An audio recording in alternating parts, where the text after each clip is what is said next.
Let's go to Mike Max right now. He's been quiet for a while. Maxie, what's going on? You're still there at Bobby and Steve's. Yeah, and you can see behind me the last of the people that are being that have been arrested are now awaiting their transportation to the Hennepin County Jail. And I got to tell you, I'm not making light of this situation or this week at all, but it has been one incredible study of sociology, psychology, and human behavior, especially the way that it ended here tonight. A peaceful protest gets tense. Eventually they close in, there's tear gas and everything else. They arrest people. They were arrested how many hours ago now? 3 hours ago? Mm-hmm. And as they stood in line with handcuffs on, they begin in a strange way to bond with each other and even with the arresting officers. There's conversations, there's pictures being taken. The most incredible piece of humanity in a strange way that I've seen. And I think we've got some video as they stand in line. If we could roll it, they're socializing. They've gotten so far past the passion and the intensity of the event today that they are now talking pragmatically about why they do, what they believe in, and the officers are engaging them in conversation. And it was incredible to see, and in a strange way uplifting. We had a chance to talk to and ask a couple of the people that had been arrested if it was all worth it and what their take was on this day. At the end of the day, was it worth it? Absolutely, absolutely. We have a message to send. Hey, we are out here. We're peaceful. We are different from whoever's rioting. We are different from people breaking down buildings. We're out here. We just wanted to convey a message that we're not all the same. That we're not among. They are them. We are us. When was the point where you said you've accepted the fact that she'll be arrested? I didn't accept the fact that there should be arrests. I just know this is something that we have to do. And if anyone, we were out protesting on the freeway. We are out here protesting on the freeway because we want to make a difference. And to people saying, hey, you can't protest on the freeway, you gotta go on the sidewalk. We don't have enough sidewalks in the city of Minnesota for tens of thousands of protesters. Okay, we're going to protest on the street. We want to be heard. We're going to go where we're going to get attention. Okay. That's how it is. And at the end of the day, do you feel that the message was put out there the right way, and are you satisfied with what you guys accomplished? I am. I'm satisfied. I'm satisfied that we showed that we're not going to be beaten. We're not going to be beaten by any officers. We're not going to be beaten by law enforcement or our friends in the State Patrol. I got to ask one question about that. As this thing has evolved, we've all been standing there for a long time now, and I'm seeing more smiles and laughter than I think I've ever seen of people that are being arrested. There's almost a bond that's been established with the arresting officers and the people that have been arrested. Exactly. At the end of the day, we're human. He's got a family. He's got friends. I've got a family. I've got friends. At the end of the day, we just want to go home to the people we love. I mean, we're human. We're citizens first. At the end of the day, he might be wearing a uniform. I'm not, but we can connect in any way. You know what I'm saying? You've been here every 5 days. Yeah. What have you learned? I've learned that every person deserves love from other people. That's what I really have learned, and it's really opened my eyes. Like, I don't have no hate towards these police officers around me. I really don't. I just want everybody to come together and treat each other equally. Seriously. Do you regret being arrested? No, I don't. Like, I probably will, but right now, no.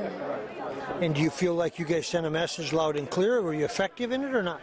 I think our message was clear at first, and then it ended up being clouded. But at the end, our message is still the same. Black Lives Matter. There you go. And it was strange and surreal as this week has evolved and what we saw today. And now we're seeing the ending of it, but I wanted to bring some of that to you, both those people from Minnesota, one from Andover and one from Northeast Minneapolis, because the perspective of that you have on the protesters, when you only see them and don't hear from them, is sometimes can be misconstrued and misconfigured. And to add to that, I have watched for 3 straight days on the front lines as these law enforcement groups both the county sheriffs, the police department, and the state patrol have gathered. And they have been so clinical and so precise in what their mission was and how they controlled and contained these crowds that it has been nothing short of astonishing to see the discipline that they used to get people in order without altercation, without fanfare, and without it manifesting into something much worse at times when we thought it could go in that direction. They have a game plan, and whoever orchestrated it, I don't know. But it was just outstanding. One final note, Frank and Amelia, in talking to them, how is this situated? And they said they put us into different groups, law enforcement groups, so you're playing, in essence, with the same team. And then we stay in the same places and we're on call so that when we need to react, we're with the same group and we know exactly where it is that we're going. We're all learning about organization and mission this week, and they have been right on point the last 3 nights since the precinct burned. They have been right on point throughout, and nothing short sometimes of miraculous in their discipline and being able to quell what could be very difficult, intense situations. Yeah, you know what? It is so unfortunate when you hear those two, after you spoke to those two, it's unfortunate that you have these bad apples or eggs, as my grandmother would say, that went and, set fires and did all this looting, because you have these people who are, like you said, it's very uplifting to see them. They're peaceful, they have a message, and they're going along with it. And did you see him smiling when he turned to the state trooper? I love the state trooper smirk. My friend, yeah, I mean, that they've been talking for a while. Maybe, Maxie, we need to figure out how to have this conversation around a beer instead of around a set of handcuffs, right?